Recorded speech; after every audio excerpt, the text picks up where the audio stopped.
Chat GPT और AI chat इस्तेमाल करने वाले अब हो जाएं होशियार।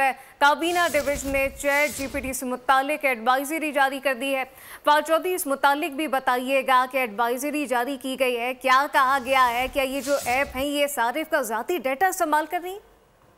जी देखिए, काबीना डिवीजन की जानिब से एक एडवाइजरी जारी की गई है जिसमें चैट जीपीटी और एआई चैट बॉट इस्तेमाल करने वालों को खबरदार रहने का कहा गया है और इसमें मसनूई ज़हानत पर मबनी चैट बॉट को साइबर सिक्योरिटी और ज़ाती डेटा के लिए खतरा करार दिया गया है। इस हवाले से इस एडवाइजरी में कहा गया है कि इन फोरम से मालूमात का शेयर करने से तमाम डाटा महफूज कर लिया जाता है, सार्फिन की ज़ाती नौयत की मालूमात भी महफूज कर ली जाती हैं और इंतहाई एहतियात बरती जाए इन दोनों एआई बेस्ड सॉफ्टवेयर को यूज़ करने में। जी फवाद चौधरी, बहुत शुक्रिया। सब्सक्राइब करें और बेल दबाएं ताकि कोई खबर रह न जाए।